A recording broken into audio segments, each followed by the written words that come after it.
Shalom Bapak Ibu Saudara yang ada di rumah, apa kabar?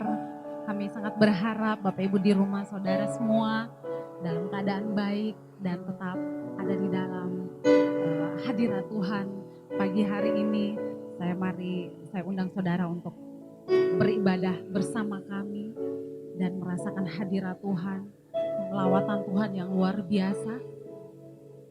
Mari fokuskan pikiran hati kita untuk masuk beribadah, menyembah Tuhan, meninggikan Dia. Mari kita satu dalam doa. Bapa, kami mengucap syukur dan berterima kasih. Kami ada saat ini semua karena anugerah Tuhan, semua karena kasih Tuhan. Kami sangat berterima kasih Yesus. Biarlah pagi hari ini kami mau menaikkan pujian, penyembahan kami yang terbaik Tuhan. Kami mau menyenangkan hati Tuhan. Inilah hidup kami Tuhan. Kami bawa kepada Engkau Yesus. Terima kasih. Biarlah ibadah ini Tuhan boleh jadi di dalam nama Bapa, Anak dan Roh Kudus. Di dalam nama Yesus kami mengucap syukur. Haleluya. Amin. Terima kasih Tuhan Yesus. I am here because of your grace. I am here because of your love, Lord Jesus. I am so thankful for your grace abounds to me. Mari katakan, I am here because of your grace. I am here because of your love, Lord Jesus. I am so thankful for your grace abounds to me. Mari katakan, thank you Jesus. Thank you Jesus.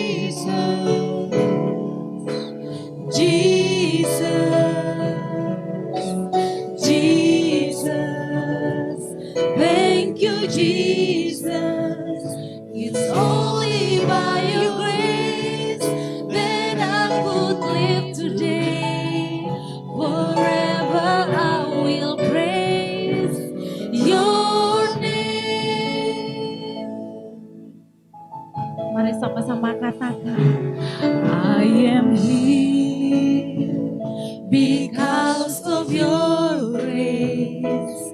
I am here because of your love, Lord Jesus. I am so thankful for your grace abounds to me. I am here because of your grace. I am here because of your love, Lord Jesus.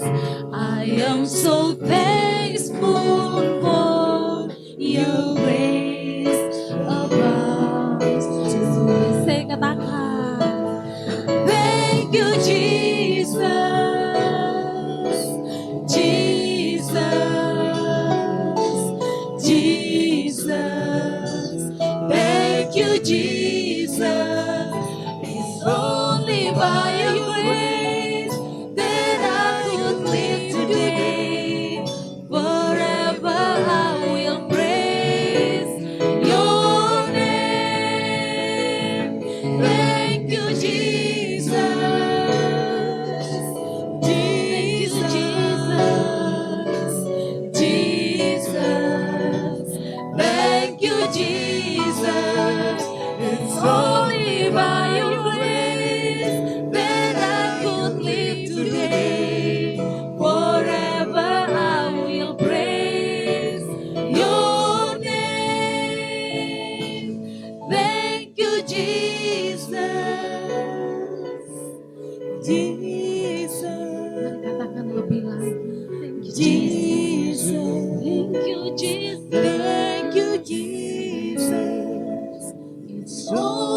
you, Jesus.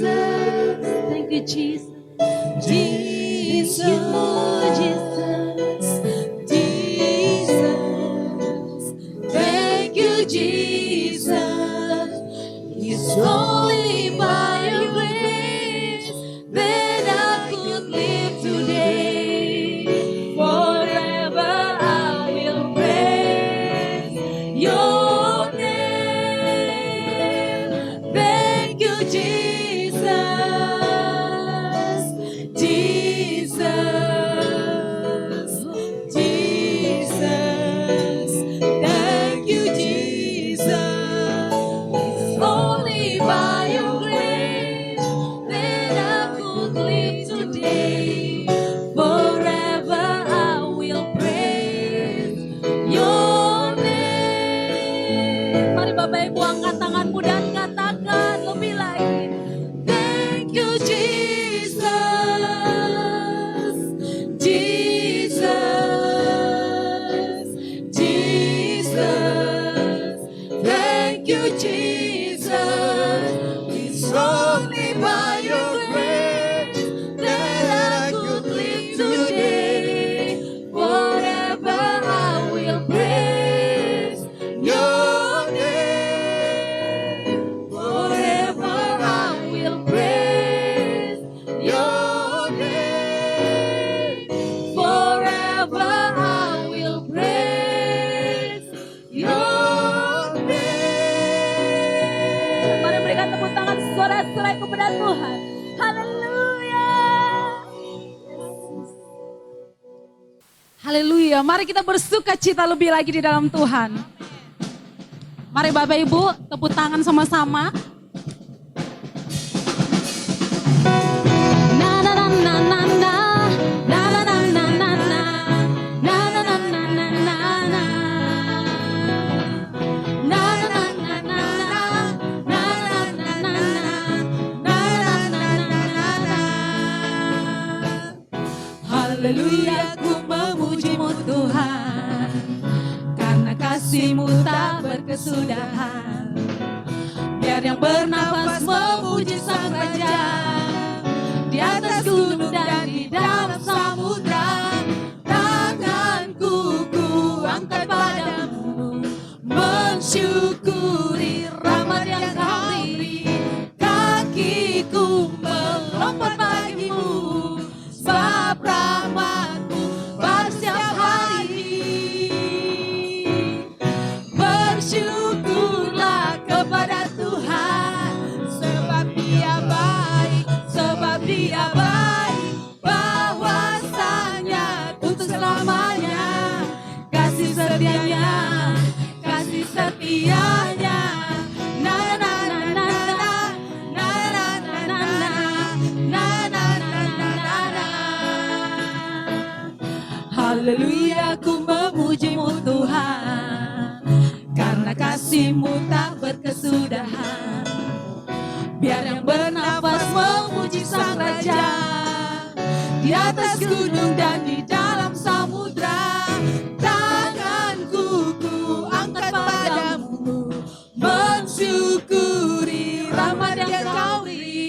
Kakiku melompat bagimu, sebab rahmat-Mu pada setiap hari. Mari bersyukur.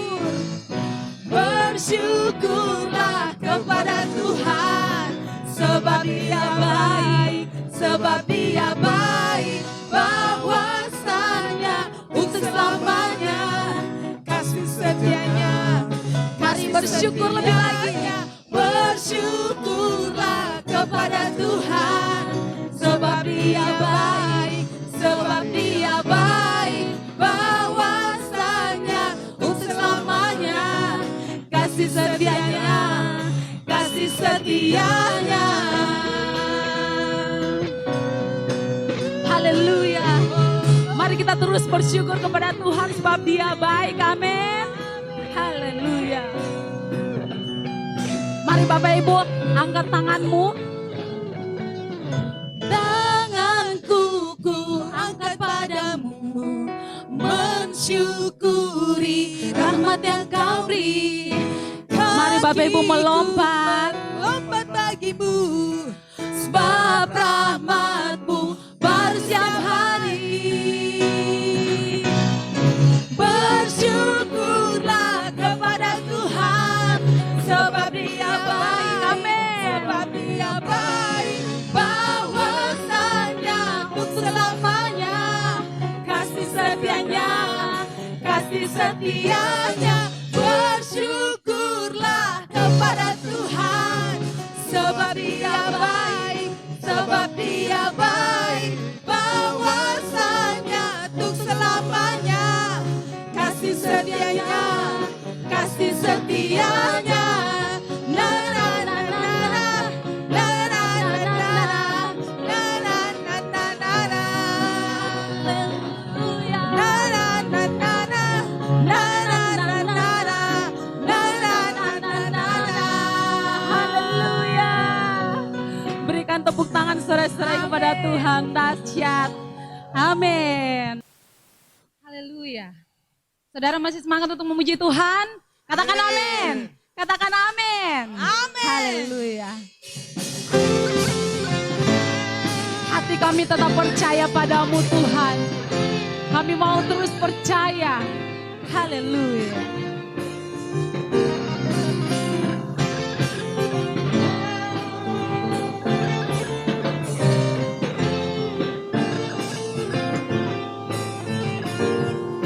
Mari katakan, Tuhanlah kekuatan dan mazmurku, Dia gunung batu dan keselamatanku. Hanya padamu hatiku percaya, Kaulah menara dan kota perlindungan. Ku mau selalu bersyukur, sebab cintamu padaku takkan pernah berubah. Hatiku percaya, walau bumi bergoncang, gunung-gunung beranjak, namun kasih setiamu tak pergi dariku. kami percaya Tuhan. Kasih setia Tuhan terus ada dalam hidup kami. So thank you Jesus.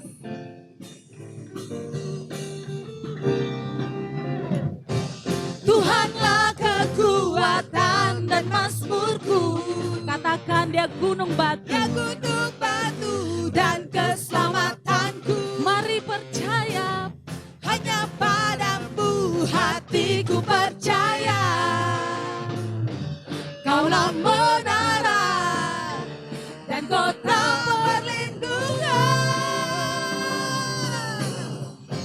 Ku mau selalu bersyukur, sebab cintamu padaku takkan pernah berubah. Hatiku percaya, walau bumi bergoncang, gunung-gunung beranjak, namun kasih setiamu tak pergi dariku. Ku mau selalu bersyukur, sebab cintamu padaku takkan pernah berubah. Hati kami percaya. Percaya, walau bumi bergoncang, gunung-gunung beranjak, namun kasih setiamu tak pergi dariku. Haleluya.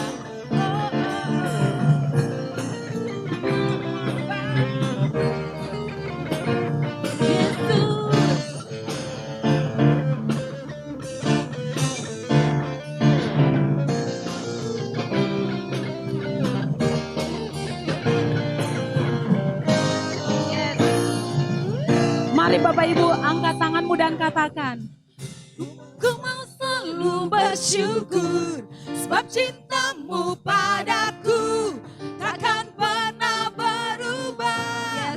Hatiku percaya, hati kami percaya Tuhan. walau bumi bergoncang, gunung-gunung beranjak, namun kasih setiamu tak pergi dariku.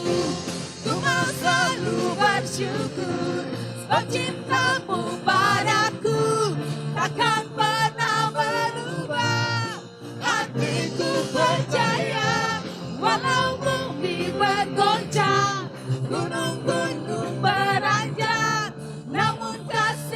setiamu tak pergi dariku. Kasih setiamu tak pergi dariku. Kasih setiamu tak pergi dariku.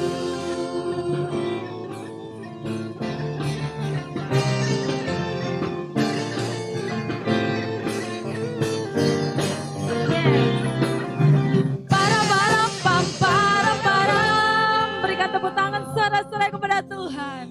Haleluya. Mari kita masuk lebih dalam lagi.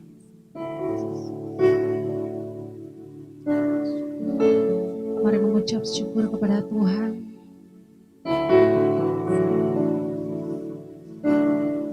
Sebab Dia Allah yang baik. Thank you, Jesus.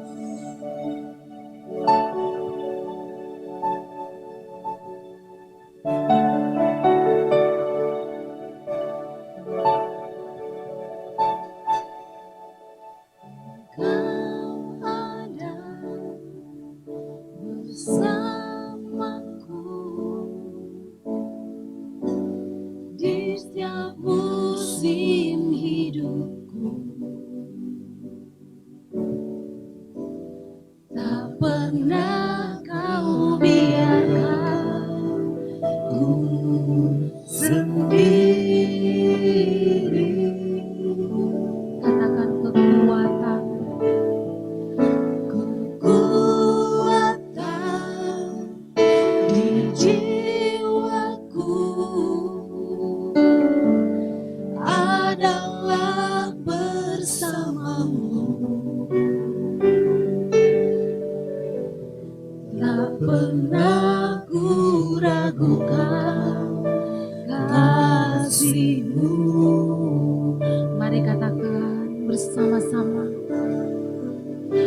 Bersamamu Bapa. Kami melewati semua proses ini Tuhan. Kami percaya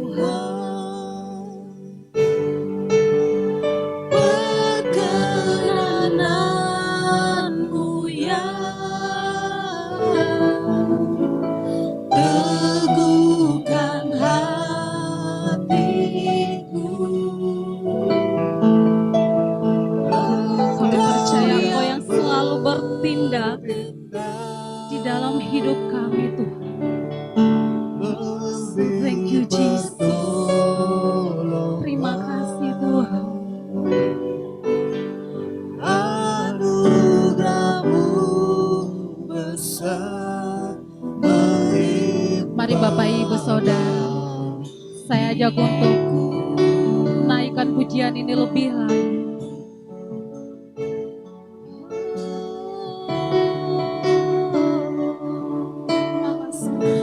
Mari katakan, Engkau ada bersamaku di setiap musim hidupku. tak pernah Kau biarkan kami sendiri Tuhan. Tak pernah kau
katakan lebih lagi. Bersamamu Bapa, ku lewati semua. Amin. Perkenananmu ya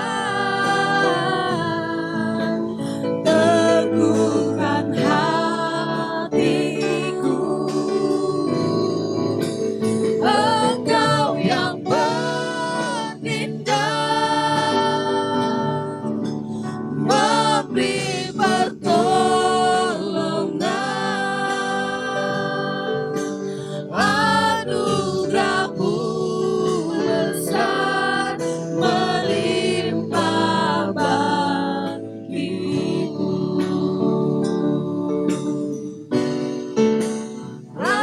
Anugerahmu besar melimpah bagiku. Katakan anugerahmu Tuhan. Anugerahmu besar melimpah bagiku.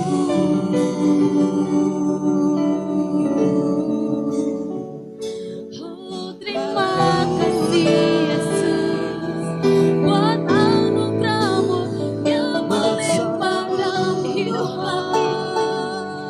Kami berterima kasih. Mari naikkan pujian penyembahanmu. Mari naikkan penyembahanmu yang terbaik buat Tuhan. Mari Bapak Ibu Saudara. Haleluya. Terima kasih Yesus.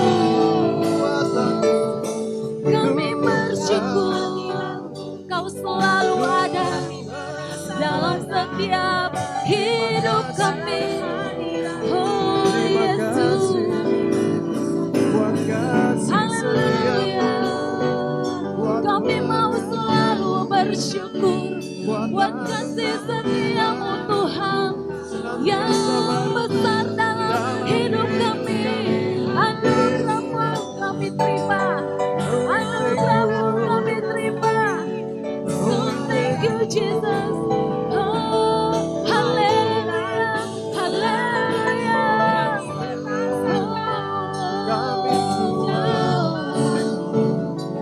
Terima kasih Tuhan. Terima kasih Yesus. Haleluya. Kami mengucap syukur Tuhan. Kami mau terus menyembah Engkau dalam roh dan kebenaran. Kami mau terus memuji Engkau Tuhan. Apapun yang kami hadapi saat ini Tuhan, kami percaya Tuhan selalu ada bersama dengan kami. Dan kami mau terus Tuhan, mau terus memuji, memuliakan Tuhan. Haleluya. Yesus.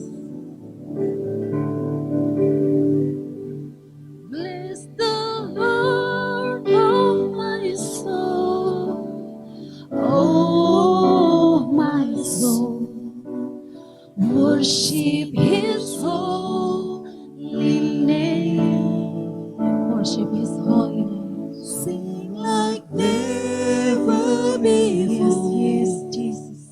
Oh my soul, I worship Your holy name. Mari katakan dengan lembut. Bless the Lord, oh my soul. Katakan pada jiwamu, sembah Tuhan, puji Dia. His holy name. Sing like never before. Oh my soul, yes, I worship Your holy name. Bless the Lord, oh my soul, oh my soul. Mari puji Dia.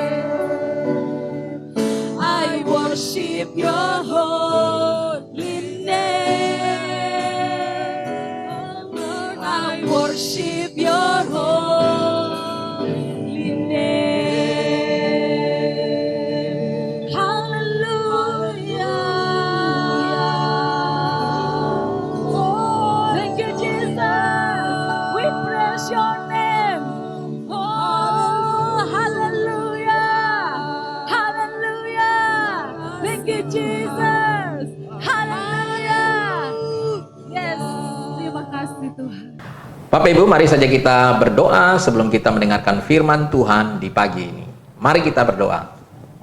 Tuhan Yesus, kami bersyukur untuk pemeliharaan Tuhan, untuk kebaikan Tuhan di dalam hidup kami. Sampai hari ini kami tetap ada dalam perlindungan Tuhan. Kami bersyukur untuk segala kebaikan Tuhan dalam hidup kami. Dan saatnya kami akan mendengarkan firman Tuhan. Kami berdoa supaya Tuhan berbicara kepada kami lewat firman-Mu di pagi ini. Sehingga kami dikuatkan, kami dipulihkan, kami diberkati oleh firman-Mu. Kami berdoa minta Roh Kudus menolong kami, supaya kami memahami apa yang Tuhan inginkan dalam hidup kami. Mari Tuhan, kami juga buka hati kami, untuk kami bersama-sama bisa menerima firman Tuhan pagi ini. Dalam nama Tuhan Yesus, kami berdoa. Haleluya. Amin. Shalom Bapak Ibu, apa kabar semua kita yang di rumah?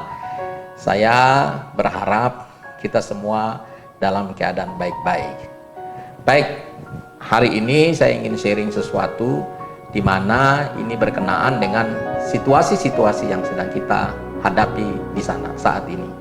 Dan hari ini saya memberi judul khotbah saya adalah penderitaan, pengharapan di tengah penderitaan. Sekali lagi, pengharapan di tengah penderitaan. Beberapa tahun terakhir ini, kita telah melewati situasi-situasi sulit. Kalau kita ingat, khususnya di kota Jayapura, terjadi bencana banjir, terjadi kerusuhan, ya. Dan terakhir ini adalah terjadi wabah virus corona. Dan ini bukan hanya melanda Jayapura saja, tetapi juga melanda hampir seluruh dunia.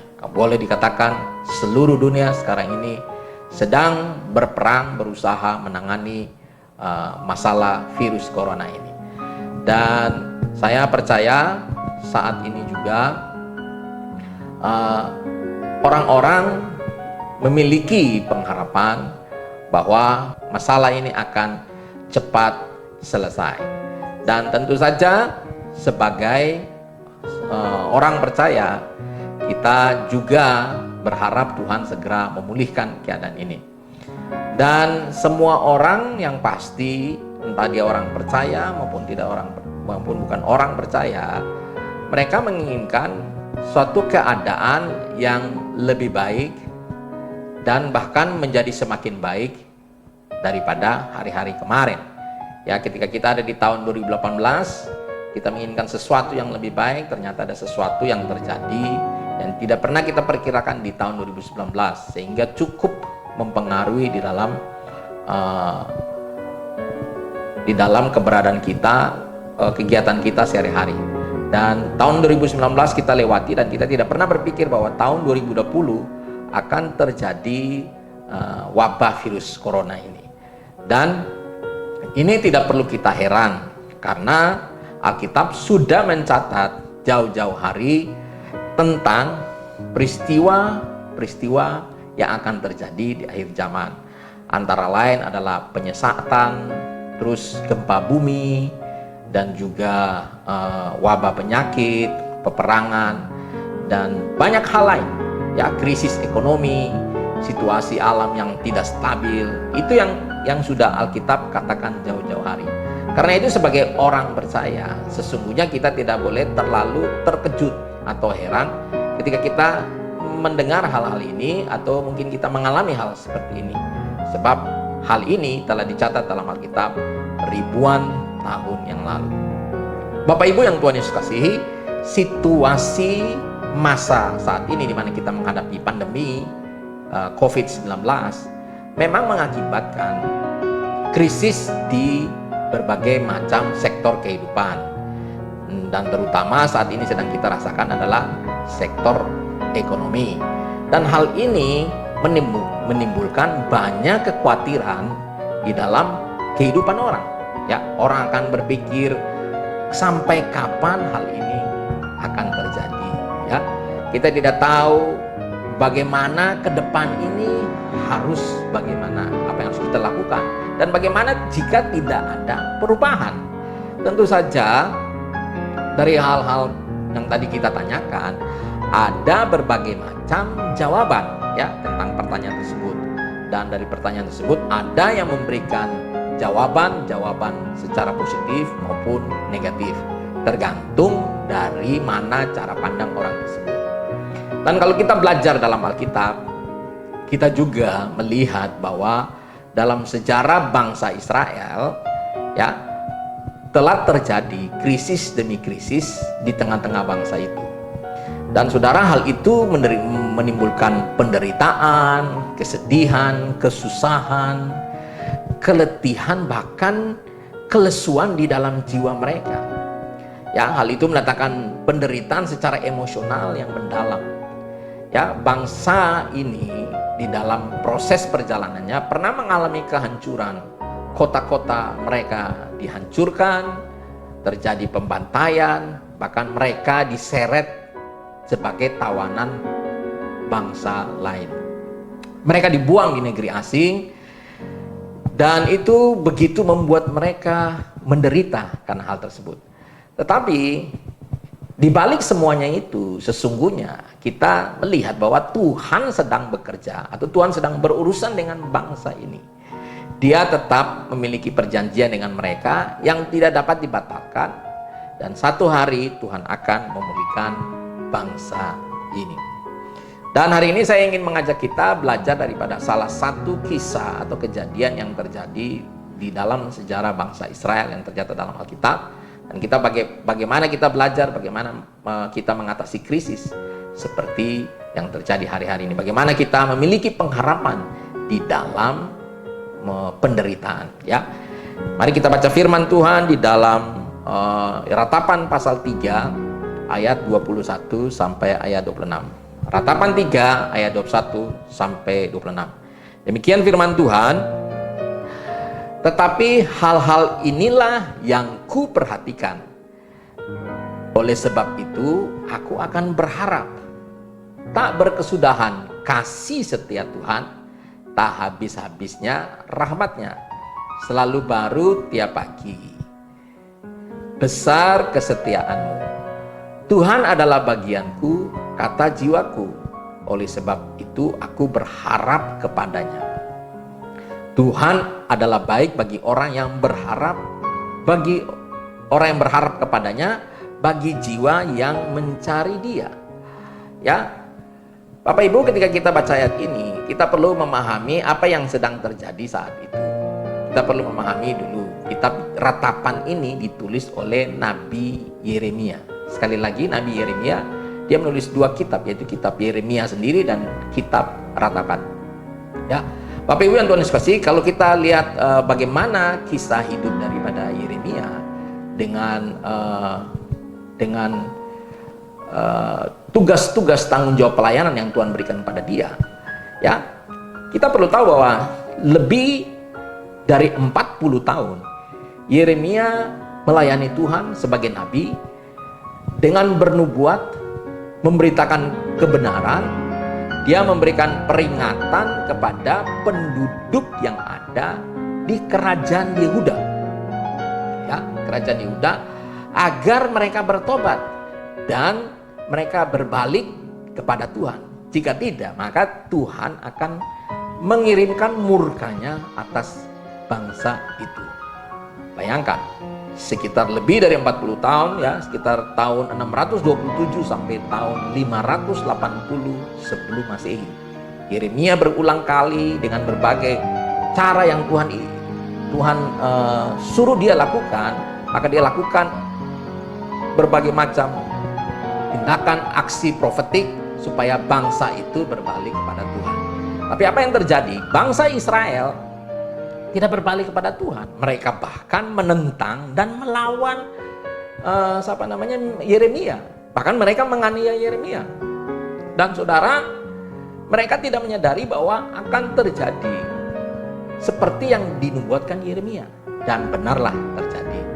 Akhirnya pada tahun 586 sebelum Masehi, kota Yerusalem dihancurkan. Bait suci hancur. Ya, mereka dihancurkan oleh kerajaan Babel. Dan benar-benar nubuatan ini terjadi. Murka Allah menimpa bangsa Yehuda. Mereka diangkut ke dalam pembuangan. Ya. Mereka mengalami peperangan yang begitu mengerikan. Bayangkan pasukan Babel mengurung, berperang, mengepung kota Yerusalem selama kira-kira 2 tahun, dan Yeremia menyaksikan peperangan ini secara langsung. Dia melihat bagaimana ribuan orang mati dalam perang, bagaimana kelaparan yang membunuh orang. Kemudian ada begitu banyak orang yang ditawan dan diangkut ke Babel. Saudara menyaksikan hal ini, Yeremia begitu sedih. Sebab dia sudah mengatakan kepada mereka, dia sudah memperingatkan mereka, kalau kamu tidak bertobat, maka murka Allah akan turun ke atasmu. Jadi bayangkan bagaimana perasaan Yeremia.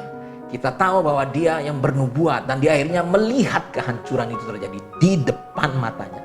Dia menyaksikan bagaimana penderitaan yang dialami oleh orang-orang di Yehuda. Ya, dan saudara, bangsa Israel dibuang ke Babel. Kebanggaan mereka atas Yerusalem dan Bait Allah hilang, ya. Sebab apa? Itu dihancurkan. Ya, semua kebanggaan, semua kebanggaan daripada bangsa ini itu hancur. Sebab Yerusalem dan Bait Allah itu merupakan kemegahan, kebanggaan bagi bangsa Israel. Khususnya di sini adalah kerajaan Yehuda. Dan saudara, ketika itu hancur, maka mereka tidak lagi memiliki satu pegangan apa-apa. Dan mereka menganggap bahwa ketika Yerusalem dan juga bait suci itu hancur, mereka seperti katakan gini, dunia kami hancur. Mereka tidak punya pengharapan lagi. Yerusalem dan bait Allah dihancurkan. Dan saudara bayangkan, itu merupakan seperti sebuah penderitaan yang tidak dapat dilukiskan. Dunia runtuh bagi mereka. Dan dalam kesedihan dan tekanan yang berat, di dalam jiwa sang nabi Yeremia tersebut, dia meratapi keadaan bangsa Yehuda. Saudara, dan ketika dia mengingat betapa sedihnya, betapa pedihnya, betapa beratnya penderitaan yang mereka harus tanggung, dia meratap di dalam doa. Itu begitu luar biasa. Kita lihat bahwa nabi ini bergumul dan meratap bagi bangsa ini. Dan coba bayangkan, saya bayangkan bagaimana Yeremia punya keadaan emosional saat itu. Dia begitu menderita, dia begitu tertekan, jiwanya itu terasa pahit sebab dia melihat bangsanya sendiri dibantai, dibunuh, dan diangkut sebagai tawanan. Tetapi dalam situasi-situasi seperti tersebut, Nabi Yeremia memiliki satu pengharapan di tengah penderitaan bangsa itu. Ya, dan kita tahu bahwa Yeremia menyampaikan nubuatan bahwa mulai dari pembuangan akan ada waktu sepanjang 70 tahun, maka bangsa itu akan kembali membangun bait suci dan membangun Yerusalem. Bahkan dia berkata dalam Yeremia 29 ayat 11 bahwa rancangan Tuhan itu bukanlah rancangan kecelakaan, tetapi hari depan yang penuh harapan. Bapak Ibu yang Tuhan dikasihi, kita bisa melihat bahwa Yeremia ini di tengah-tengah penderitaan seperti itu, dia bisa melihat bahwa ada pengharapan di dalam Tuhan. Ini begitu luar biasa. Ya, mungkin saat ini kita menghadapi situasi-situasi yang sulit, tapi saya percaya tidak se-ekstrim yang dialami oleh bangsa Israel saat itu, khususnya bangsa Yehuda yang disaksikan oleh Nabi Yeremia. Nah, sekarang pertanyaannya, bagaimanakah Nabi ini memiliki pengharapan di tengah penderitaan yang sedang dia alami? Di tengah penderitaan bangsa Yehuda yang begitu memprihatinkan. Ya, mari kita perhatikan. Dan ini juga bagi kita saat ini, bagaimana kita melewati situasi-situasi sulit saat ini. Bagaimana kita bisa tetap memiliki pengharapan di semua penderitaan yang saat ini kita sedang alami, kesulitan yang saat ini kita sedang alami. Yang pertama, harus ya kita perhatikan, dikatakan bahwa ayat 21 dari pasal 3 ya, kita peratapan, dikatakan begini, tetapi hal-hal inilah yang kuperhatikan. Oleh sebab itu aku akan berharap. Dikatakan lagi, ya, Yeremia berkata, tetapi hal-hal inilah yang kuperhatikan, dan oleh sebab itulah akan berharap. Di sini kalau kita perhatikan ayat-ayat sebelumnya, saudara, Yeremia mengubah perhatiannya. Yeremia mengubah fokusnya kepada hal-hal yang mendatangkan pengharapan. Mengapa demikian? Sebab di ayat sebelumnya, kalau kita baca di ayat 9 dan 10, dia berkata demikian, ingatlah akan sengsaraku, pengembaraanku, akan ipuh dan racun itu. Jiwaku selalu teringat akan hal itu dan tertekan di dalam diriku. Bapak Ibu, dari pernyataan ini, saudara, ini menggambarkan bahwa Yeremia itu mengingat-ingat dan memikir penderitaan atau sengsara yang dia alami. Dan ketika dia mengingat akan hal itu, apa yang terjadi? Dia merasa itu seperti racun ya bagi dirinya. Dia merasa tertekan jiwanya. Ya, ini begitu menyedihkan ya. Sebab semakin Yeremia memberikan perhatiannya kepada penderitaan yang dialami oleh bangsa Israel, maka dia pun akan mengalami tekanan. Dia pun ya mengalami satu penderitaan di dalam jiwanya, ya. Dan dia selalu berpikir dan mengingat tentang bagaimana beratnya penderitaan dialami oleh bangsa Yehuda. Dan juga itu tentu saja dialami oleh dirinya. Ya, semakin dia memikirkan beratnya persoalan, maka itu akan mengakibatkan semakin beratnya tekanan yang dialami dalam jiwanya. Bahkan sekali lagi, dia katakan itu seperti racun. Yang kita tahu bahwa kesedihan, kekhawatiran, pikiran yang selalu memikirkan tentang beratnya persoalan penderitaan yang dihadapi, itu selalu memberikan tekanan pada jiwa. Bahkan jika kita memikirkan hari itu terus-menerus, maka itu seperti racun bagi jiwa kita, bahkan bagi tubuh kita. Kita sadar bahwa orang yang stres itu tidak memiliki daya tahan tubuh yang kuat. Ya, karena kenapa? Karena selalu memikirkan tentang betapa beratnya persoalan yang dia hadapi.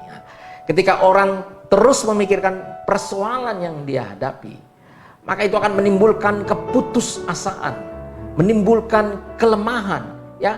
Orang kehilangan semangat, bahkan kehilangan kekuatan. Bapak Ibu yang Tuhan Yesus kasihi, memang saat ini kita menghadapi masalah-masalah yang tentu saja bisa membuat kita tertekan, stres, putus asa. Ya. Dan jika kita terus memikirkan betapa beratnya persoalan yang sedang kita hadapi, maka itu akan menekan jiwa kita. Itu akan membuat kita tertekan. Mungkin kita bertanya, bagaimana dengan usaha saya? Ya, saya berbicara dengan orang-orang, saya mendengar cerita mereka bahwa omset mereka turun 50-80%. Bayangkan, yang tadinya begitu tinggi tapi bisa turun sampai 50, lebih dari 50%, bahkan sampai 80%. Saudara, saat ini pun Anda mungkin bertanya, bagaimana dengan pekerjaan saya? Saya sudah dirumahkan atau di PHK? Bagaimana ke depannya? Bagaimana saya menghidupi keluarga saya ke depan? Bagaimana dengan pendidikan saya? Bagaimana dan kapan situasi ini bisa pulih? Saudara, ini menjadi pertanyaan-pertanyaan yang hari-hari ini kita pertanyakan.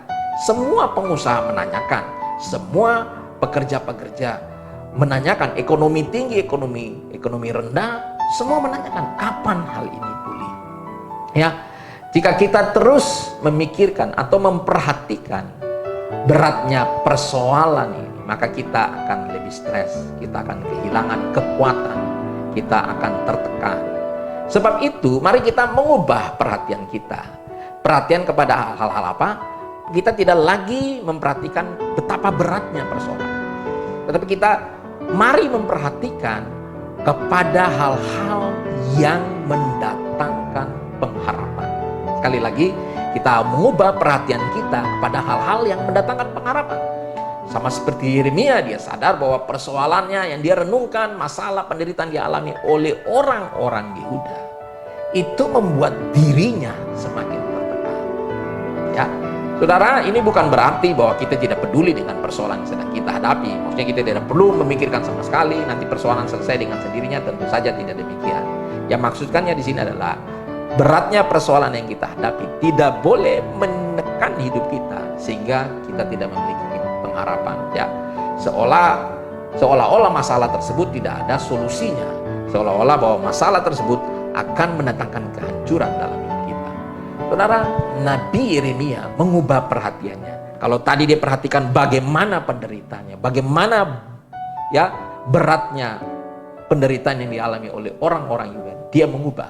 Makanya katakan, aku memperhatikan, aku mengingat kembali hal-hal yang mendatangkan pengharapan di dalam hidupnya.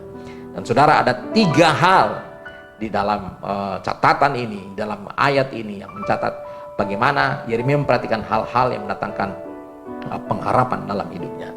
Di ayat 22 dan 23 dikatakan, tak berkesudahan kasih setia Tuhan, tak habis-habisnya rahmatnya. Selalu baru tiap pagi, besar kesetiaanmu. Nah, disinilah mulai berubah. Yeremia yang tadi memikirkan bagaimana beratnya persoalan, penderitaan yang dialami oleh bangsa Israel, dia mulai berubah. Dia mulai perhatikan apa? Hal-hal yang mendatangkan pengharapan. Apakah hal yang mendatangkan pengharapan? Yaitu bahwa pertama, kasih setia Tuhan tidak berkesudahan. Yang kedua, rahmat Tuhan tidak habis-habis. Sekali lagi, rahmat Tuhan tidak habis-habis. Yang ketiga, kesetiaan Tuhan besar. Ya, betapa besar kesetiaan Tuhan itu. Dan saudara, ketiga hal ini selalu dikatakan ini. 3 hal ini selalu baru setiap pagi. Bukankah ini adalah sesuatu yang hebat? Sebelumnya Yeremia telah mengisi hatinya, ya, sebelum dia mengalihkan perhatian ini kepada hal-hal yang datang pengharapan, dia mengisi hatinya dengan hal-hal lain, sehingga hatinya dikuasai oleh persoalan, oleh kemalangan bangsa Yehuda, sehingga hidupnya diwarnai oleh kepedihan dan kesedihan. Tetapi sekarang ia memutuskan untuk mengisi hatinya dengan kebenaran, kebenaran yang sempat dia terlupakan. Jadi saudara, seringkali penderitaan yang menekan hidup seseorang itu membuat orang lupa bahwa ada pengharapan di dalam Tuhan. Dia lupa memperhatikan hal-hal yang mendatangkan pengharapan. Demikian pun juga Yeremia. Dia sempat lupa bahwa ada hal-hal yang mendatangkan pengharapan, bahwa semua ini bisa pulih. Ya, pada saat Yeremia mengubah cara pandangnya, apa yang terjadi? Suasana hati dan jiwa Yeremia pun berubah. Ia tidak lagi tertekan, tetapi ia berkata, sekarang aku berani berharap. Ya, bukan hanya ia akan berharap, tetapi ia sudah memiliki pengharapan.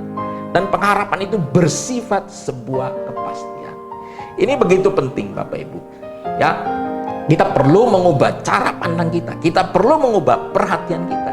Ketika kita terus memandang persoalan kita, ketika kita terus memperhatikan persoalan kita, mungkin omset saudara tidak bertambah-tambah, atau mungkin saudara punya pekerjaan sekarang ini sudah kurang menguntungkan, bahkan boleh dikatakan rugi.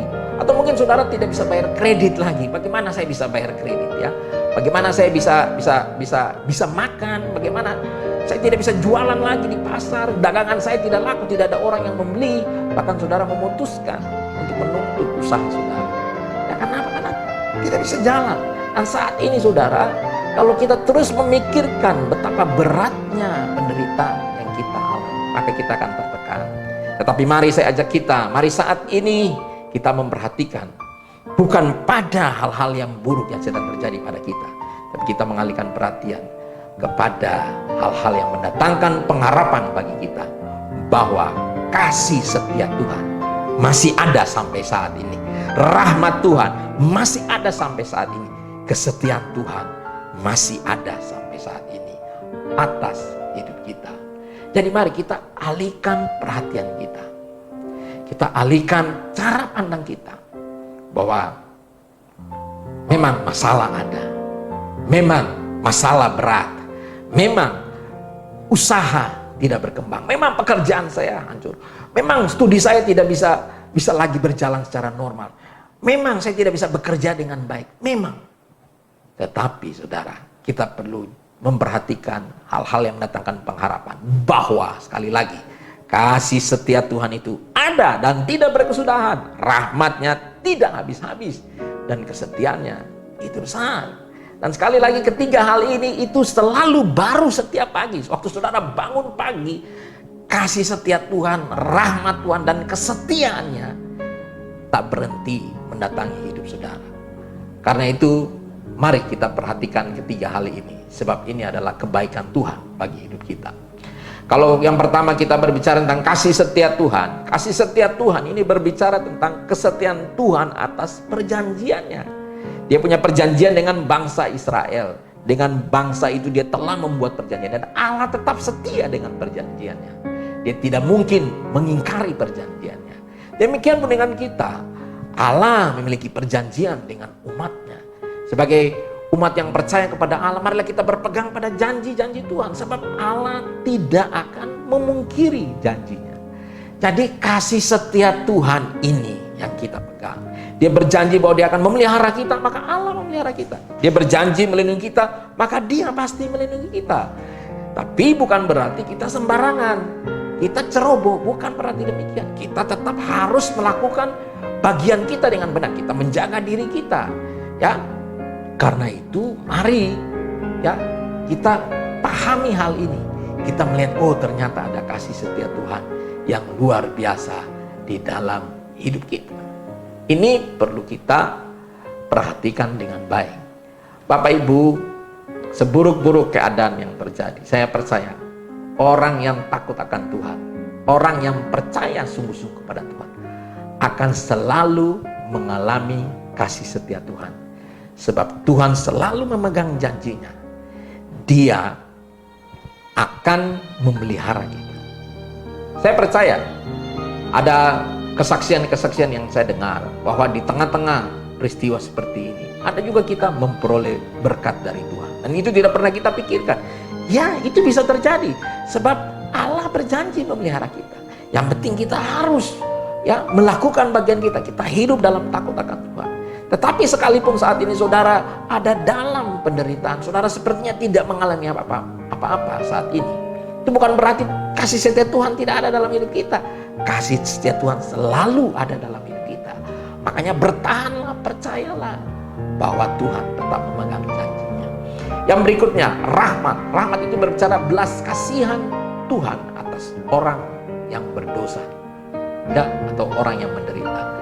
Jadi mari ketika kita berbuat dosa, saat inilah kita minta ampun. Ya, tentu saja ada banyak persoalan yang terjadi di dalam hidup manusia ini karena kesalahan yang dia lakukan. Mari Bapak Ibu, Tuhan masih menyediakan rahmat-Nya selalu baru setiap pagi. Mari kita datang minta ampun, kita membereskan hidup kita. Tapi kita harus menjadi orang Kristen yang bertanggung jawab. Ketika kita datang memohon pengampunan dari Tuhan, maka kita juga menjadi orang-orang yang bertanggung jawab atas hidup kita. Kita juga perlu bertanggung jawab membereskan kelemahan-kelemahan, dosa-dosa yang ada dalam diri kita. Sebab itu rahmat Tuhan selalu baru. Saudara masih punya kesempatan bernapas, masih punya kesempatan hidup, berarti saudara kita masih punya kesempatan untuk bertobat dan untuk memperbaiki hidup kita. Yang berikutnya adalah berbicara tentang kesetiaan. Ya, kesetiaan ini lebih mengarah kepada keteguhan atau kepastian di dalam melakukan sesuatu. Ya, kasih setia Allah menjamin bahwa perjanjiannya dengan umatnya akan terus ada. Allah tidak akan membatalkan perjanjiannya. Rahmatnya memastikan bahwa umat Allah yang berdosa akan tetap mengalami pengampunan Tuhan selama mereka berbalik kepada Allah dan mereka bertobat sungguh-sungguh. Kesetiaannya merupakan sau yang kuat. Ketika kita berharap, ya, berharap pada kesetiaan Tuhan, maka kesetiaan Tuhan itu seperti jangkar atau sau yang kuat. Ketika kita menggantungkan hidup kita, menyandarkan hidup kita terus kepada kesetiaan Tuhan, maka hidup kita tidak akan goyah. Kebaikan Allah yang dinyatakan lewat ketiga hal di atas, yaitu kasih setia, rahmat, dan kesetiaan, ini luar biasa. Dikatakan ini akan terus menerus ada, artinya tidak berkesudahan. Itu artinya terus-menerus ada, dan selalu baru setiap pagi. Mari, selama kita masih menghirup napas, selama kita masih diberikan kesempatan untuk bisa hidup, percayalah bahwa kasih setia Tuhan, rahmat Tuhan, kesetiaan Tuhan tetap ada dalam hidup kita. Sebab itu kita tidak boleh menyia-nyiakan hal ini. Apapun yang terjadi pada kita saat ini, dengarlah bahwa kasih setia Tuhan akan terus ada dalam hidup kita. Rahmat Tuhan akan Dia berikan bagi kita. Karena itu kita perlu bertobat kalau ada dosa-dosa yang kita lakukan. Kasih setia Tuhan itu berbicara tentang bagaimana Tuhan setia dengan janji-janjinya. Dan kesetiaan Tuhan bahwa Dia teguh dalam melakukan apa yang Dia telah kehendaki. Karena itu Bapak Ibu, mari ya, perhatian kita jangan terus kepada masalah. Kita alihkan sama seperti Yeremia. Kita alihkan kepada hal-hal yang mendatangkan pengharapan, yaitu apa? Kebaikan Tuhan. Jadi mari Bapak Ibu saat ini renungkanlah, oh Tuhan itu baik. Renungkanlah kasih setia Tuhan. Renungkanlah janji-janji Tuhan hari-hari ini. Maka saya percaya kebaikan Tuhan akan terjadi dalam hidup kita. Yang kedua, ya, bagaimana kita memiliki pengharapan di tengah penderitaan. Yang kedua, jadikanlah Tuhan sebagai harta kita. Ya, di dalam Ratapan 3 ayat 24 katakan, Tuhan adalah bagianku, kata jiwaku. Oleh sebab itu aku berharap kepadanya. Bapak Ibu yang Tuhan Yesus kasihi, perlu diketahui bahwa arti bagianku di situ itu selalu dipakai atau biasanya dipakai dalam urusan-urusan seperti pembagian tanah, pembagian warisan, pembagian harta. Itu biasanya dipakai bagianku. Oh, tanah bagian ini adalah bagianku, harta bagian ini, warisan adalah bagianku. Itu dikatakan demikian. Sehingga saudara, hal ini berarti bahwa Yeremia sedang berkata bahwa Tuhan adalah hartaku, Tuhan adalah bagianku, Tuhan adalah warisanku. Bapak Ibu yang Tuhan kasih, kalau kita melihat saat Yeremia mengatakan hal ini, saudara, pada saat dia mengatakan bahwa Tuhan adalah harta, Tuhan adalah bagian, sesungguhnya dia telah melewati hal-hal yang membedakan, ya, bahwa Tuhan itu yang mana, pemberian Tuhan itu yang mana. Dia membedakan mana pribadi Tuhan dan mana berkat Tuhan. Yang terbaik dari semua itu bukanlah berkat Tuhan, tapi yang terbaik dari semua yang dia alami adalah pribadi Tuhan sendiri.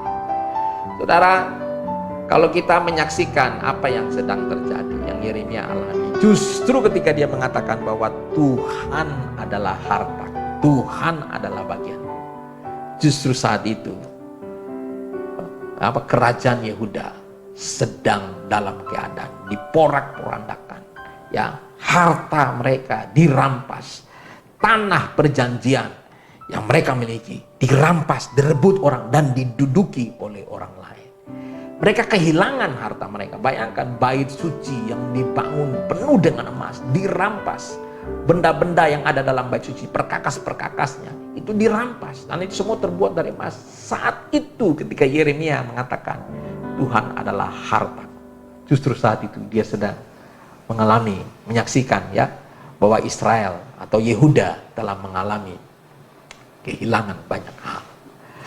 Bapak Ibu yang Tuhan Yesus kasihi, justru di saat-saat seperti ini, ketika mungkin kita di rumah kehilangan pekerjaan, ketika kita kehilangan penghasilan, ketika kita kehilangan hal-hal lain, ya, kita harus perhatikan bahwa ada hal yang lebih berharga daripada itu, yaitu pribadi Tuhan sendiri. Ya, kita boleh kehilangan pekerjaan, kita boleh kehilangan uang, kita boleh kehilangan yang lain, tetapi jangan kita kehilangan Tuhan. Justru di saat-saat seperti ini, saya dorong kita semua, jangan kehilangan Tuhan, jangan kehilangan iman percaya kita kepada Tuhan. Apapun boleh terjadi, apapun boleh hilang. Mungkin omset turun, mungkin penghasilan turun, mungkin kita kehilangan pekerjaan, mungkin kita juga makan di rumah kekurangan, atau mungkin kita sedang mengalami hal-hal yang tidak menyenangkan. Jangan pernah kehilangan iman. Sekali lagi, mungkin kita boleh kehilangan hal-hal yang lain, tetapi jangan kita kehilangan Tuhan. Sebab kenapa? Kalau kita kehilangan hal-hal lain, ya, itu bisa kita peroleh kembali. Tetapi kalau kita kehilangan Tuhan, maka kita kehilangan segala-galanya. Karena itu jadikanlah Tuhan sebagai harta kita yang paling berharga di dalam hidup ini. Ya mungkin sebelumnya kita berpikir bahwa harta yang kita sedang andalkan, yang kita miliki, misalnya seperti tabungan di bank, deposito, atau kita punya jabatan, punya status sosial, kita berpikir itu harta kita, itu yang kita paling bangga dengan hal itu. Kita menganggap hal itu berharga. Saudara, ketika terjadi krisis seperti ini, maka semua orang baru sadar bahwa kalau bukan Tuhan, ya, kalau bukan Tuhan, kita mungkin sudah juga binasa. Sebab itu, mari di sini kita perlu bertobat. Lewat semua peristiwa yang terjadi, kita perlu bertobat dan jadikan Tuhan sebagai harta satu-satunya. Mungkin selama ini kita tidak menjadikan Tuhan sebagai harta satu-satunya. Tapi mari kita jadikan Dia, bahwa Dialah yang lebih berharga daripada apapun. Ingat, kita boleh kehilangan apapun, tapi kita tidak boleh kehilangan Tuhan. Karena kalau kita kehilangan Tuhan, kita kehilangan segala-galanya. Karena itu jangan menjadikan Tuhan sampingan. Jangan menjadi Tuhan ban serep, ya. Ketika kita ada masalah baru kita cari Tuhan. Ketika kita ada sesuatu yang kita perlu baru kita datang pada Tuhan. Jangan demikian. Jadikanlah Tuhan yang pertama dan terutama dalam hidup ini. Jadikan Dia segala-galanya. Jadikan Dia satu-satunya Tuhan atau harta di dalam hidup kita, bukan yang lain. Karena itu lewat persoalan ini, mari kita perhatikan bahwa apa harta kita. Apakah kita benar-benar jadikan Tuhan harta kita? Atau siapa yang menjadi harta kita? Sebab itu saya mendorong kita, Bapak Ibu, mari perhatikan hidup kita. Siapakah yang paling berharga dalam hidup kita? Kita mesti kembali bahwa Tuhanlah satu-satunya harta yang berharga di dalam hidup ini. Bapak Ibu yang Tuhan Yesus kasihi, mari sadarilah apa yang sedang kita alami. Dan mari saya dorong kita untuk kita mencari Tuhan. Untuk menjadikan Tuhan sebagai harta yang berharga dalam hidup kita. Selanjutnya, hal yang ketiga yang perlu kita lakukan, ya, di tengah-tengah penderitaan ini, pengharapan, ya, yang kita harus lakukan dalam penderitaan adalah kita perlu mencari Tuhan. Di dalam Ratapan 3 ayat 25 berkata, Tuhan adalah baik bagi orang yang berharap kepada-Nya, bagi jiwa yang mencari Dia. Bapak Ibu yang Tuhan Yesus kasihi, kita harus mencari Tuhan selama kita hidup. Dikatakan sekali lagi bahwa Tuhan itu baik bagi orang yang berharap kepada-Nya, bagi jiwa yang mencari Dia. Saudara, kata mencari di situ, ya, kalau kita perhatikan artinya berusaha untuk mendapatkan, menemukan atau memperoleh. Berusaha untuk mendapat, untuk memiliki. Jadi saudara, ketika kita mencari Tuhan, artinya kita berusaha agar kita menemukan Tuhan. Ya, justru di situasi-situasi seperti ini, kita harus mencari Tuhan lebih daripada waktu-waktu yang kemarin. Ya, kita harus menemukan Tuhan. Sebab ketika kita menemukan Tuhan, maka kita akan menemukan kedamaian yang tidak bisa diberikan oleh hal apapun. Kita akan memperoleh ketenangan. Kita akan memperoleh sukacita yang dari Tuhan. Bahkan yang luar biasa, kita akan tahu apa yang Tuhan kehendaki dalam hidup kita. Kita akan bisa melihat maksud Tuhan di balik semua persoalan yang sedang terjadi, di balik situasi seperti ini. Kita akan memperoleh kekuatan baru ketika kita menemukan Tuhan. Ketika saudara lemah dan saudara cari Tuhan, ya, waktu saat saudara putus asa dan saudara cari Tuhan, dan ketika kita menemukan Tuhan, maka kita akan mendapatkan kekuatan baru. Sebab Alkitab berkata bahwa orang yang menanti-nantikan Tuhan akan mendapat kekuatan baru. Ya. Selain itu juga, ketika kita mencari Tuhan dan kita menemukan Tuhan, maka kita akan bergairah dalam menjalani hidup ini. Kalau kita sedang kurang bersemangat, sedang loyo di dalam hidup ini, mungkin kita kurang cari Tuhan. Sebab itu, mari cari Tuhan. Karena Dia adalah Allah yang hidup. Dia bukan Allah yang mati. yang tidak bisa berinteraksi dengan kita. Bapak Ibu, ketika kita cari Tuhan, ketahuilah bahwa Tuhan itu adalah Allah yang hidup. Dia bisa berinteraksi dengan kita. Ketika kita bertanya kepada Dia, maka Dia bisa menjawab. Dia bisa berbicara kepada kita lewat berbagai macam cara. Dia bisa melakukan banyak hal kepada kita lewat berbagai macam cara. Kita bisa merasakan hadiratnya. Kita bisa merasakan kekudusannya. Kita bisa merasakan. Itu begitu luar biasa.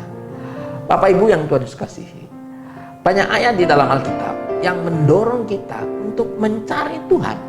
Ya, carilah Tuhan maka engkau akan hidup. Ya, ketika kita dalam keadaan sekarat, kita cari Tuhan supaya kita hidup. Sekarat di sini adalah sekarat jiwa kita, rohani kita sekarat. Ketika kita cari Tuhan, maka kita akan hidup. Carilah Tuhan selama Ia berkenan ditemui. Berserulah kepadanya selama Ia dekat. Bapak Ibu yang dikasihi Tuhan Yesus, dari ayat-ayat yang tadi kita baca itu menjelaskan bahwa mencari Tuhan itu adalah satu usaha. Usaha yang harus dilakukan sungguh-sungguh oleh orang percaya. Dan saudara, usaha yang sungguh-sungguh ini itu perlu bayar harga. Kadang-kadang ketika kita cari Tuhan, kita seperti tidak merasakan apa-apa. Kita seperti berbicara kepada tembok. Kita telah berdoa 1 jam, 2 jam, tapi kita tidak merasakan apa-apa. Kita tidak merasakan hadirat Tuhan. Kita tidak merasakan bahwa Tuhan sedang ada di situ. Bapak Ibu yang Tuhan Yesus kasihi, ya, ini Tuhan sedang menguji keteguhan kita. Bukan berarti Tuhan tidak ada. Tuhan ada di situ. Dia melihat kita. Bagaimana kita tekun, bagaimana kita sungguh-sungguh mencari Dia. Dan satu saat ketika kita tekun melakukannya, usaha ini kita terus-menerus mencari Tuhan, maka satu hari Tuhan akan datang dan Dia akan menyatakan dirinya kepada kita. Sebab itu ada usaha dan harga yang harus dibayar ketika kita mencari Tuhan. Kalau Bapak Ibu menemukan Tuhan dalam hidup kita, maka kita pun harus bersedia untuk melakukan usaha-usaha dan bayar harga sehingga kita menemukan Tuhan. Yang pertama, apa yang harus kita lakukan supaya kita bisa menemukan Tuhan? Yang pertama adalah kita bersedia meninggalkan dosa. Bapak Ibu, dosa ini merupakan penghalang antara kita dengan Tuhan. Sebab itu ketika kita belajar hidup kudus, ya, kita hidup kudus supaya kita bisa bersekutu dengan Dia secara benar, ya, secara benar.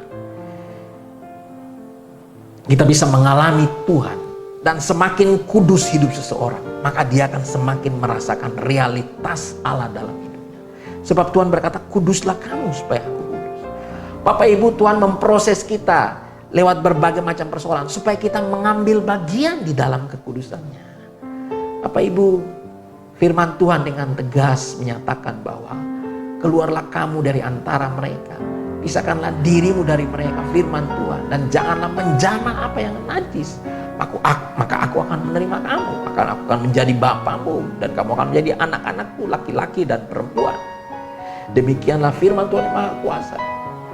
Bapak Ibu, dalam ini surat Petrus, dalam surat Korintus tadi, Paulus menulis hal tersebut.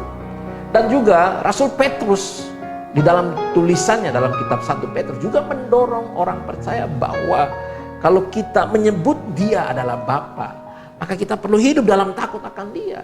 Kita perlu hidup kudus sama seperti Dia adalah kudus. Mari Bapak Ibu, kalau kita mau menemukan Tuhan, ya jangan hanya doa seperti Tuhan, ya begini seperti laporan, bukan saja seperti itu. Kita berusaha cari Tuhan. Semakin kita hidup dalam kekudusan, maka kita akan semakin merasakan kenyataan-kenyataan dari hadirat Tuhan. Karena itu saya mendorong Bapak Ibu, mari kita semua, kalau saudara mau menemukan Tuhan, mari kita hidup dalam kekudusan. Berulang kali saya ngomong tentang hal ini, hidup dalam kekudusan. Percayalah bahwa Tuhan ya akan menyatakan dirinya kepada kita ketika kita berusaha terus untuk hidup kudus. Tentu saja ini tidak mudah. Saya tahu ini tidak mudah. Menjaga hidup dalam kekudusan bukan hal yang gampang. Tetapi mari kita berusaha. Dan percayalah bahwa ketika Tuhan menyuruh kita, memerintahkan kita supaya kita hidup kudus, bukan berarti kita tidak bisa mencapainya. Ketika Tuhan mengatakan bahwa kita bisa hidup kudus, maka Dia pasti memberikan kita kekuatan, kuasa supaya kita bisa hidup kudus. Sebab itu mari bersedialah lakukan bersedialah untuk hidup kudus. Ya, tinggalkan dosa-dosa ya, seperti dosa-dosa pornografi, dosa-dosa korupsi, berbohong. Tidak mungkin orang-orang tersebut akan menemukan Tuhan, dan tidak mungkin Tuhan berjalan dengan orang-orang demikian. Tidak mungkin. Jangan jadi orang yang sombong karena saudara punya sesuatu lebih daripada orang lain. Saudara punya kekuatan dalam keuangan, kekuatan dalam relasi dengan pejabat-pejabat. Saudara merasa hebat, saudara sombong. Jangan demikian, saudara. Kita ini tidak ada apa-apanya di hadapan Tuhan. Sebab itu, mari orang-orang kayak begini sesungguhnya mereka tidak dapat menemukan Tuhan secara benar. Ya mungkin yang mereka rasakan ya seperti perasaan-perasaan saja, tapi itu belum tentu itu adalah Tuhan. Karena itu saudara, Tuhan menginginkan kita hidup kudus. Ya, yang istri-istri kendalikanlah diri. Ya, jangan menginginkan hal-hal yang mendatangkan keributan di dalam rumah tangga. Suami-suami juga jangan kasari istri. Istri juga harus menghormati suami. Anak-anak juga harus menghormati orang tua. Kita yang bekerja di dalam Di dalam perusahaan, mari kita jadi pegawai. Jadilah pegawai yang baik, jangan korupsi, jangan selalu izin terlambat ini, jangan demikian. Tapi mari kita jaga kekudusan hidup. Ya, dan juga sebagai pelayan-pelayan Tuhan, mari kita jaga kekudusan hidup. Mari kita semua, kekudusan hidup ini bukan diperintahkan kepada hanya pendeta, rohaniawan atau aktivis gereja, bukan, kepada semua orang yang percaya pada Tuhan. Mari kita jaga hidup kudus. Saya percaya ketika kita membangun kekudusan hidup, maka kita akan lihat pengharapan yang Tuhan nyatakan dalam hidup kita.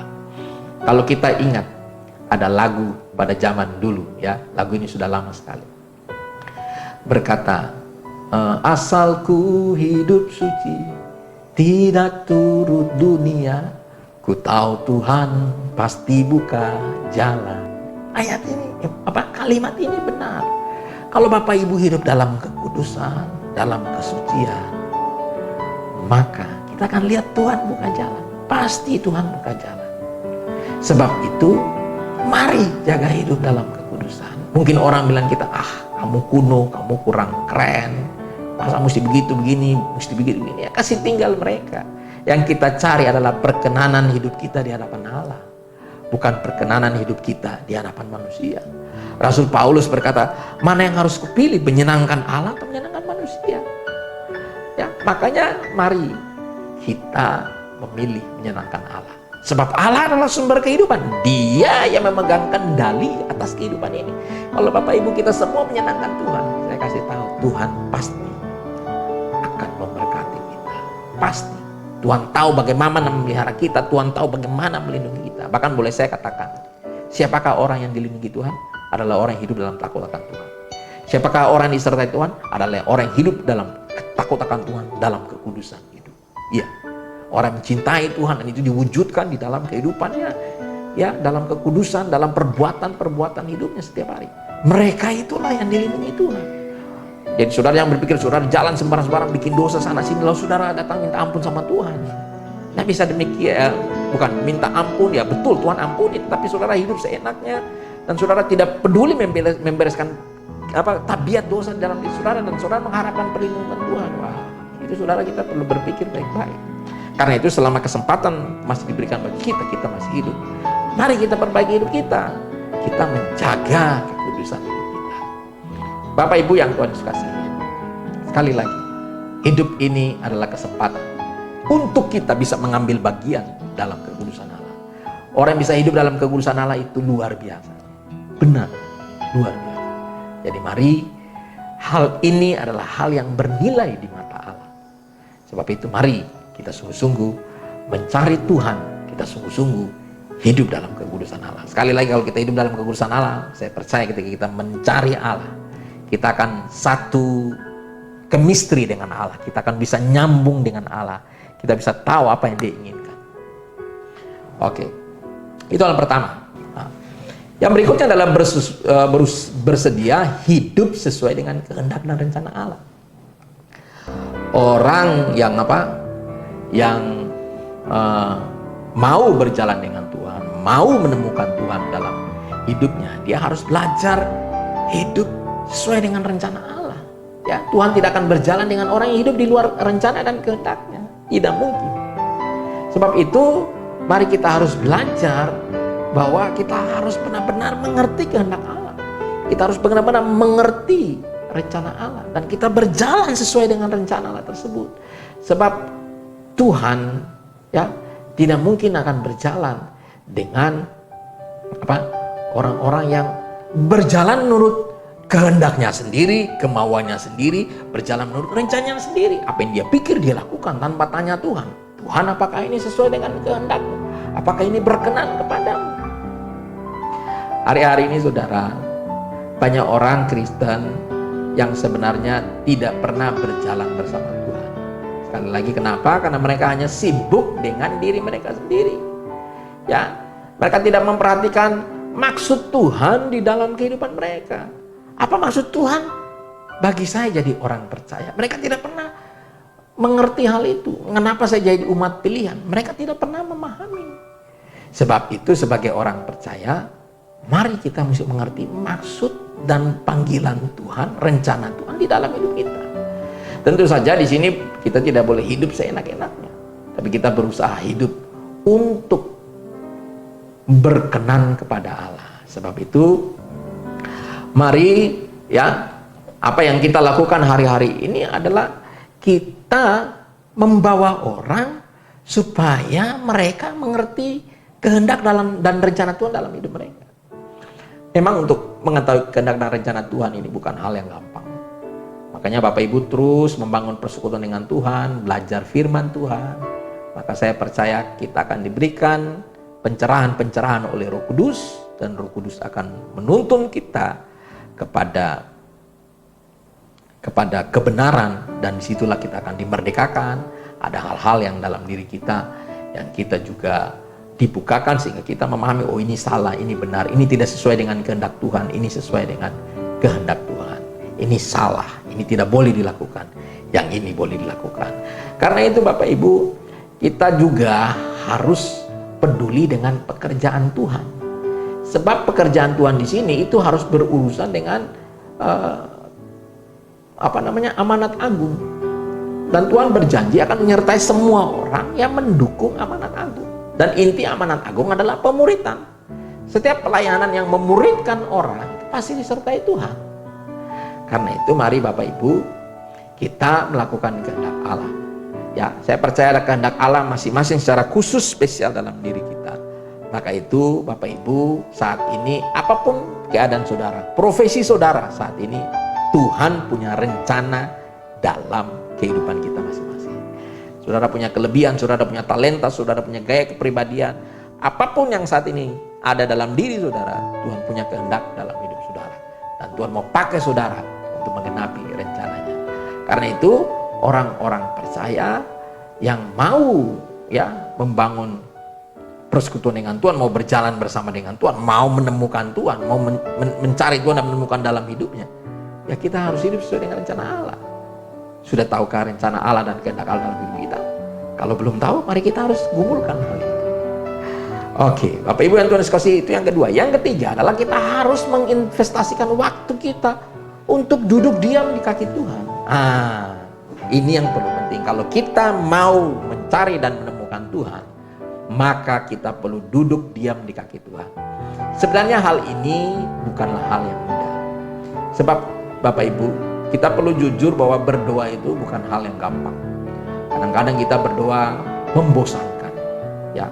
Sebab memang betul, kalau kita tidak memahami doa itu, maka berdoa itu adalah hal yang membosankan. Ya, makanya banyak orang yang kalau berdoa hanya bertahan dalam beberapa menit. Mereka tidak sampai 30 menit. Mereka tidak betah dulu di bawah kaki Tuhan. Mereka tidak betah menyembah Tuhan. Mereka tidak betah berdoa. Sebab itu, mari kita harus belajar duduk di kaki Tuhan. Kita harus belajar ya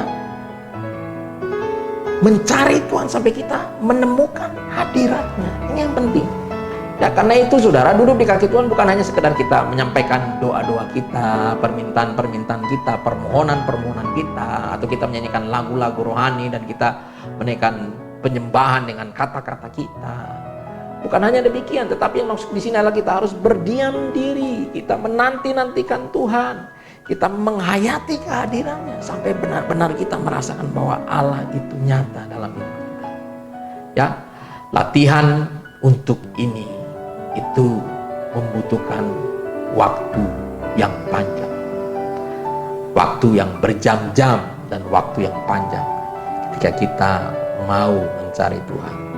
Makanya Bapak Ibu, setiap hari mari kita luangkan waktu baca Alkitab setiap hari dan duduk di kaki Tuhan, berdoa, memuji, menyembah Dia dengan pengertian yang lebih dalam, dengan maksud yang lebih dalam, bahwa kita mau menemukan Tuhan, kita mau mengalami realitas daripada hadirat Tuhan. Sebab Tuhan itu hidup. Dia bukan Allah yang mati, Dia Allah yang hidup. Dia Allah yang akan memberikan kekuatan kepada orang yang mencari Dia. Dia akan memberikan kehidupan kepada orang yang mencari Dia. Dia akan memberikan dirinya ditemui oleh orang yang sungguh-sungguh mencari Dia. Dan orang yang menanti-nantikan Tuhan itu akan mendapat kekuatan baru. Sebab itu Bapak Ibu yang Tuhan kasih, mari di tengah penderitaan ini, apakah pengharapan kita? Pengharapan kita hanya ada di dalam Tuhan.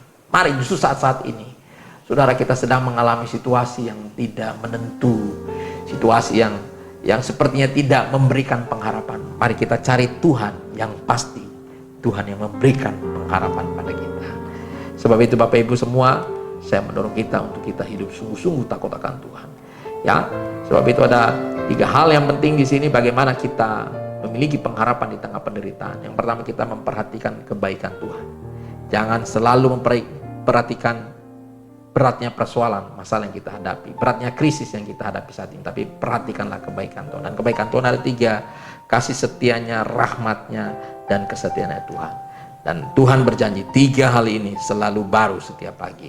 Yang kedua, jadikan Yesus sebagai harta kita. Ya, mungkin saat ini kita jadikan uang atau hobi kita atau sesuatu yang lain sebagai harta kita.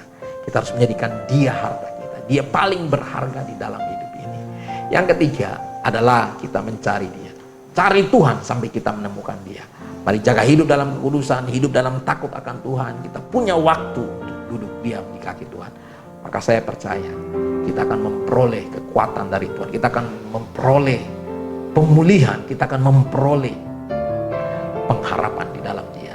Mungkin saat ini ada di antara Bapak Ibu yang mungkin sudah putus asa, yang sudah berkata, bagaimana pekerjaan saya, bagaimana dengan keluarga saya, bagaimana dengan pendidikan saya, bagaimana nasib saya ke depan. Jangan putus asa. Mari taruhlah pengharapan di dalam Tuhan. Perhatikanlah hal-hal yang mendatangkan pengharapan.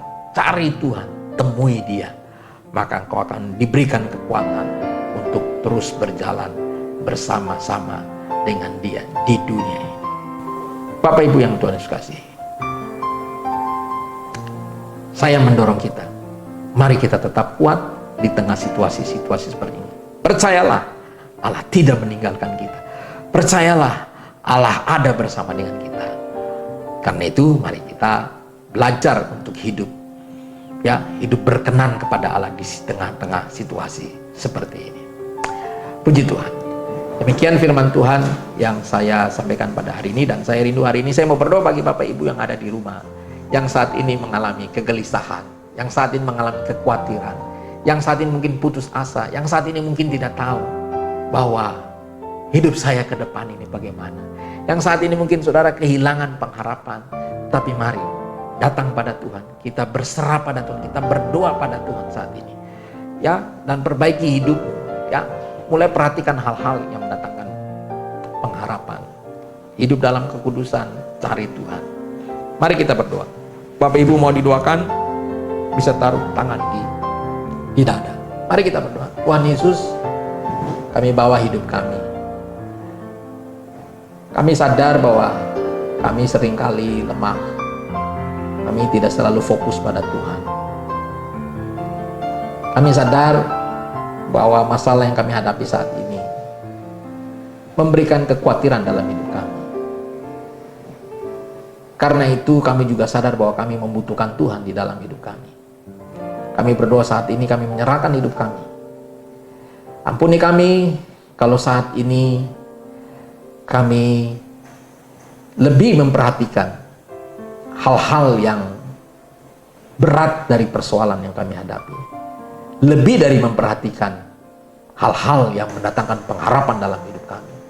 Kami lebih memperhatikan beratnya persoalan kami, beratnya penderitaan kami. Tapi mulai saat ini kami memperhatikan kasih setia Tuhan, rahmat Tuhan yang selalu baru dalam hidup kami. Kami juga mau Tuhan memperbaiki hidup kami. Kami juga mau mencari Tuhan dalam hidup kami. Ampuni kami Tuhan dalam hal-hal yang telah kami lakukan yang salah, yang berdosa di hadapan. Kami mau bertobat, kami mau berubah.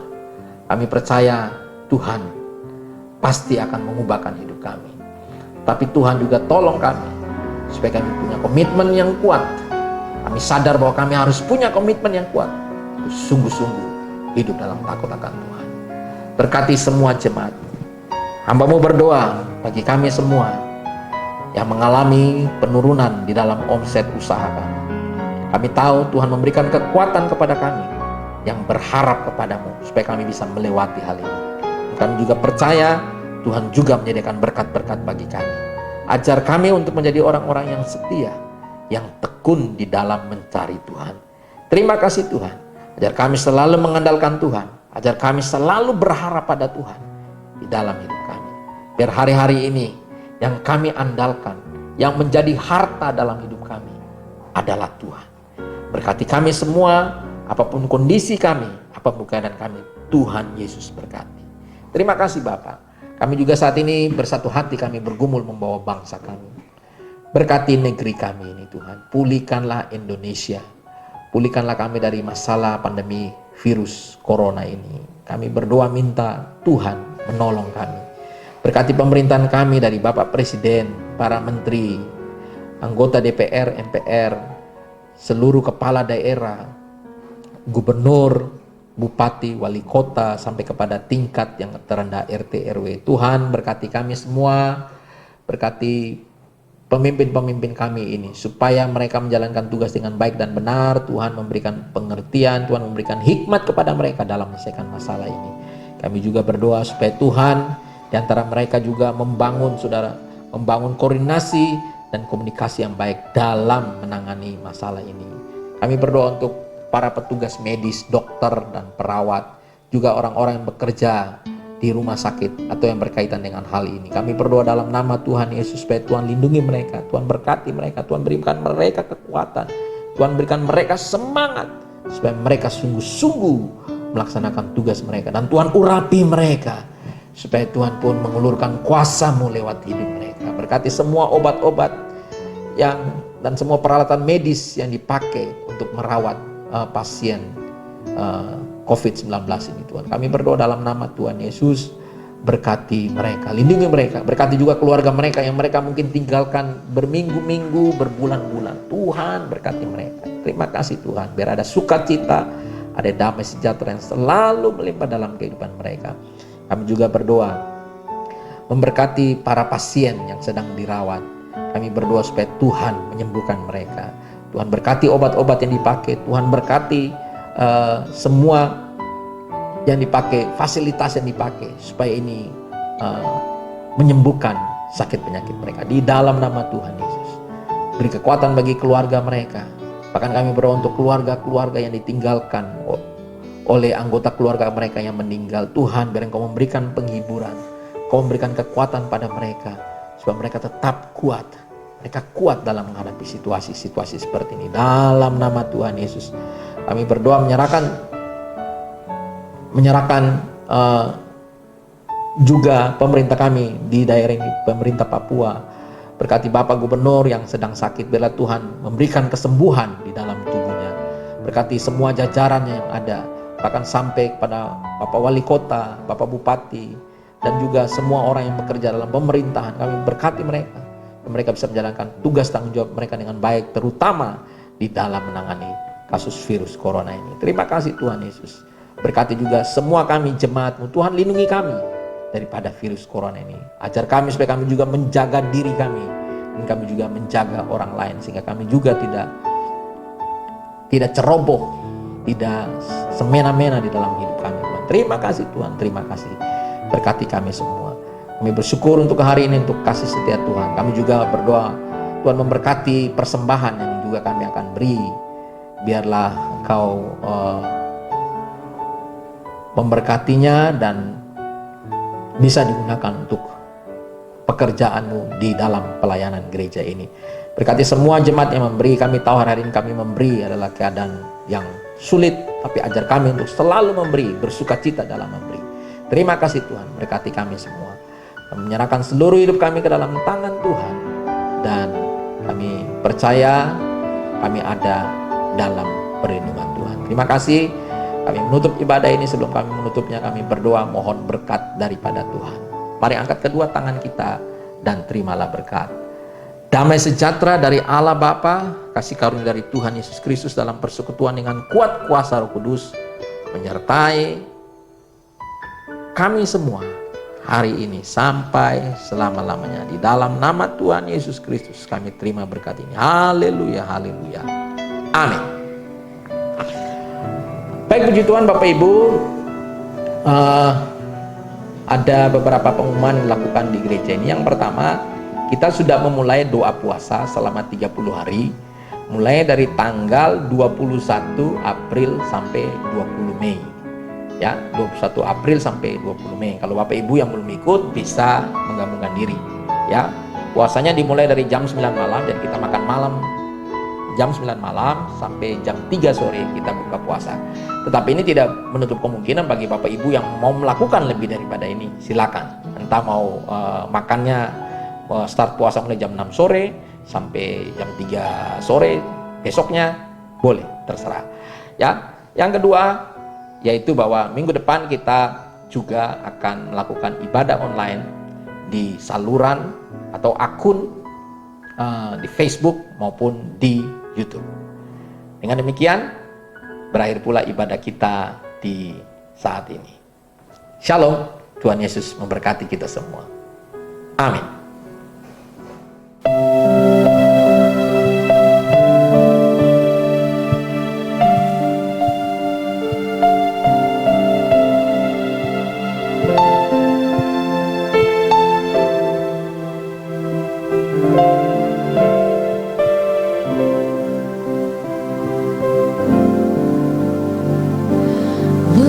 Besar setiamu, Allah Bapakku. Besarlah kasih-Mu, berlimpahlah.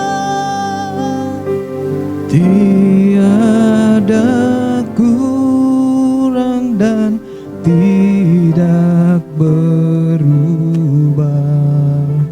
sempurna dan tetap selamanya.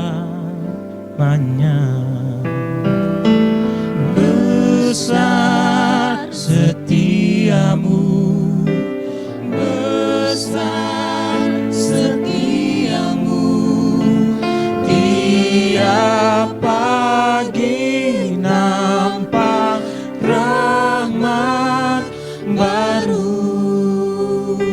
Segala yang ku perlu telah Kau sediakan. Besar setiamu kepadaku.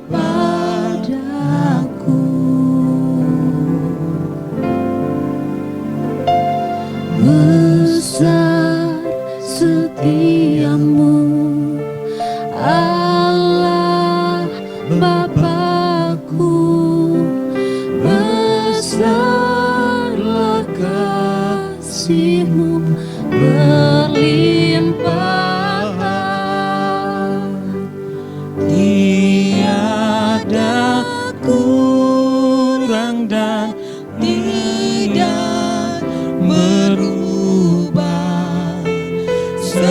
sempurna dan tetap selamanya. Besar setiamu, besar setiamu, tiap pagi nampak rahmat baru. Segala yang ku perlu telah Kau sediakan. Besar setiamu kepadaku. Besar setiamu, besar setiamu, tiap pagi nampak rahmat baru. Segala yang ku perlu telah Kau sediakan. Besar setiamu kepadaku. Besar setiamu kepadaku. Besar